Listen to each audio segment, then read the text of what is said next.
Magandang umaga, grade 10. Magandang umaga po, Binibining de la Cuadra. Kamusta kayong lahat? Mabuti naman po. Ngayon, may ginawa akong aktibidad para sa inyo. Gusto nyo ba ng premyo? Opo! Ngayon, may ipapakita akong larawan at buuin lamang ninyo ang mga salita. Isusulat ninyo sa blackboard. Magtatawag lang ako ng 5 estudyante at isusulat sa blackboard ang tamang sagot. Handa na ba kayo? Opo!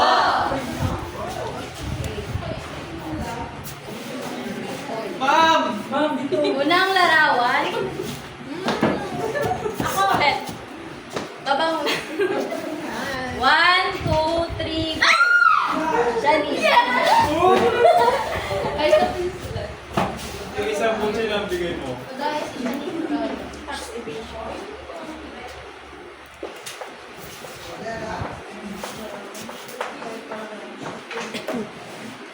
Tama ba siya, class? Opo! Okay. Ito ang tamang sagot. Pangalawang larawan. Ay, wait. Baba muna. Hoy! 1, 2, 3, go! Hindi ka. Jumpsuit. Dapat ko pagkatawagin si Jeff Paul kasi kakain. Pag di mo ko. Uy, Nika,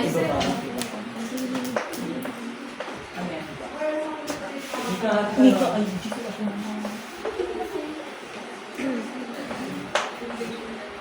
Natapat?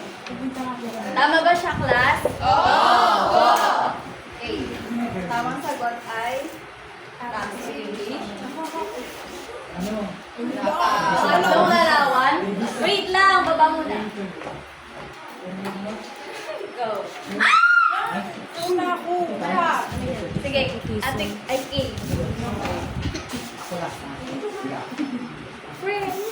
Huwag ka si Jeff Paul.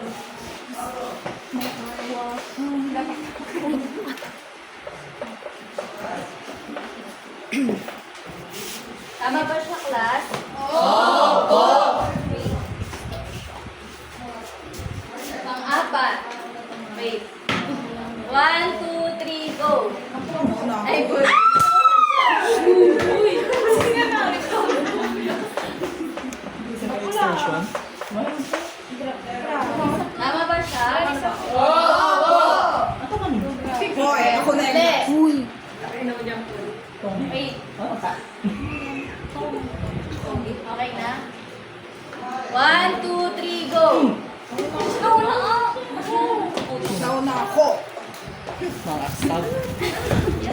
May naririnig kayo sa video. Ano yan? Ito.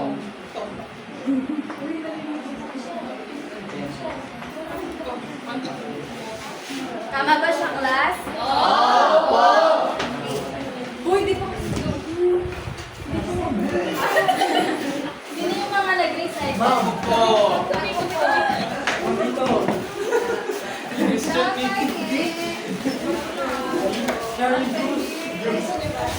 Ngayon, may idea na ba kayo kung ano ang tatalakayin natin ngayong araw? Opo! Ano ang ating tatalakayin? John Paul? Ma'am, sa tingin ko po, patungkol po ito sa graph. Tama. Ang ating tatalakayin ngayong araw ay ang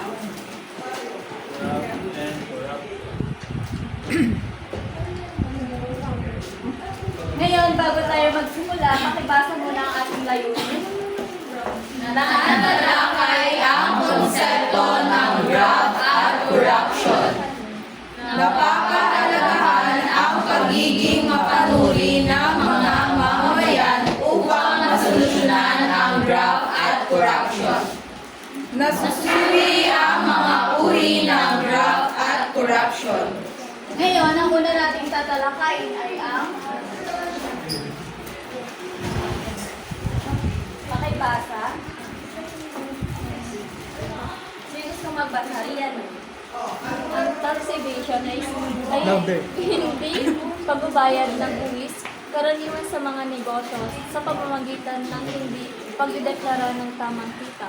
Ito'y nagdudulot ng pagkawala ng pondo sa pamahalaan para sa mga proyekto at servisyo na nagresulta sa pangungutang at pasalin sa mga nagbabayad ng buwis. Malaking bahagi ng budget ng bansa napupunta sa pagbabayad ng isang dahil dito. Ang tax evasion, ito ay ang hindi tamang pagbabayad ng buwis. Kadalasan, ginagawa ng mga negosyante. Sa tingin nyo ba, class, tayo ay may ambag na sa lipunan? Yes. Dahil sa simpleng pagbili natin sa mga mall, ay nakapagbabayad tayo or nagbibigay tayo ng tax. So ano naman ang magiging epekto pag hindi tayo nagbabayad ng tax? May idea ba kayo? Okay. Mababa ang ekonomiya ng bansa. Oo, tama. At mawawalan ng pondo o budget ang gobyerno para sa mga proyekto tulad ng school, kalsada, hospital at iba pa. At magkakautang pa ang bansa. Kaya mabuti na magbayad tayo ng tamang tax upang umunlad ang Pilipinas. Tama ba? Oo! Susunod naman ay ang... Sino gustong magbasa? Kate. Ghost projects at ghost employees. Ang ghost projects at ghost employees ay mga problema sa gobyerno. Ang ghost projects ay peking proyekto na pinupondohan ng buwis ng taong bayan, kung saan ibinubulsa ng mga opisyal at kontraktor ang pondo. Samantala, ang ghost employees ang peking empleyado na sinasahuran at ang kanilang sahod ay napupunta sa mga opisyal. Tama. Ang Goose Project, ito ay isang peking proyekto na pinopondohan or may pondo galing sa buwis. Pero kadalasan, kinukurakot lang. Tulad na lamang nung nakaraang issue patungkol sa flood control. Yes, sabi sa balita, tinipid ang budget at binulsa ang pera. Kaya tayong mga tagapagbayad ng buwis, ay may kanya-kanyang opinyon laban sa kanila. Di ba? Oo! Samantalang, ang ghost employees naman, ito ay ang mga empleyado na nakasulat. Pero hindi naman nagtatrabaho. At ang kanilang sahod ay kinukuha ng opisyal. Sa madaling salita, ang ghost employees, nagilista sila ng mga pangalan pero hindi naman talaga nagtatrabaho. Para yung dapat na sahod nila ay kinukuha ng mga contractor or official. Naiintindihan ba? Oo! Next naman ay ang nepotism. Sino gusto magbasa? Shanine? Nepotismo. Ang nepotismo ay ang pagbibigay ng trabaho o oportunidad sa mga kamag-anak o kaibigan sa gobyerno na ipinagbabawal ng batas. Ito ay nakakasama dahil humahadlang sa checks and balances at maaaring magresulta sa hindi pagiging patas dahil maaaring hindi kwalipikado ang mga taong nakuha sa posisyon. Tama. Ang nepotismo, ito ay ang pagkuha ng mga kaibigan o pamilya sa gobyerno kahit hindi sila qualified. Ito ay hindi patas na gawain. Di ba, na-experience natin dito sa Pilipinas, di ba pag may backer ka, mabilis kang makapasok sa posisyon o trabaho na gusto mo, nang hindi mo pinaghihirapan.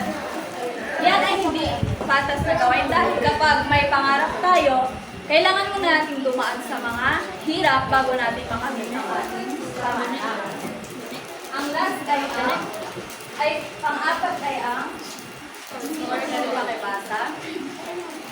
Angel.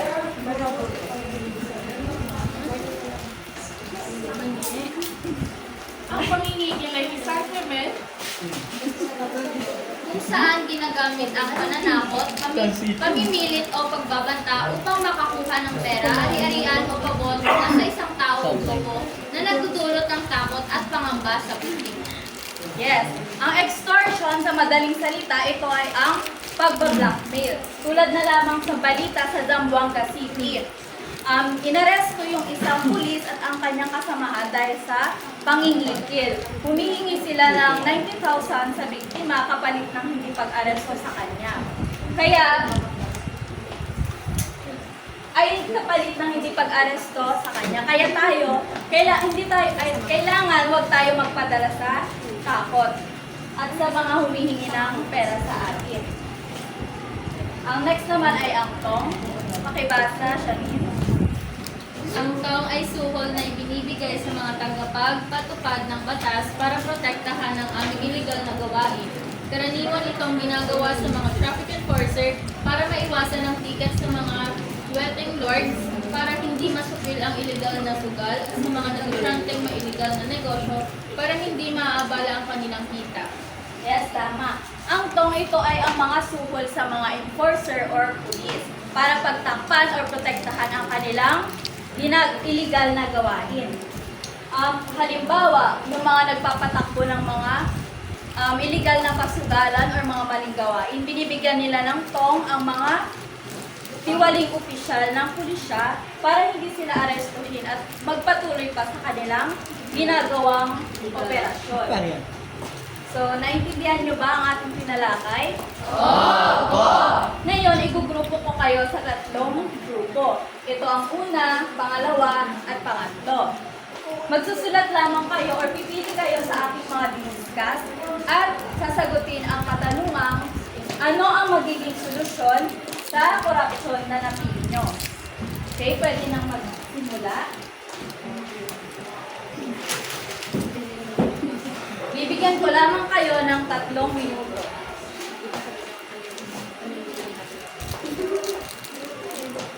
Tapos na ba? Opo! Pwede nang pakipasa.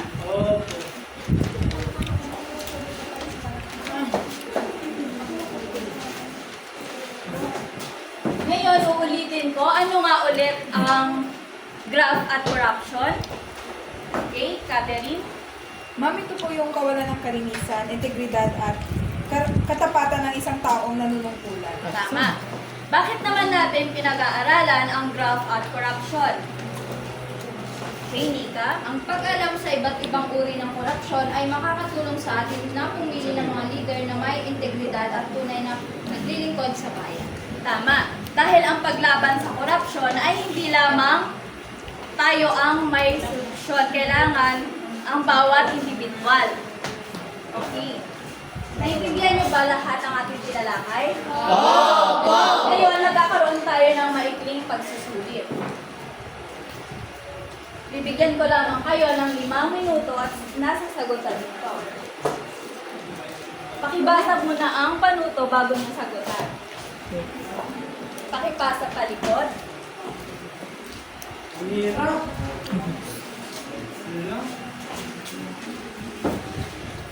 Tapos na ba ang lahat? Opo! Okay, pakipasa pa harap ang inyong mga papel.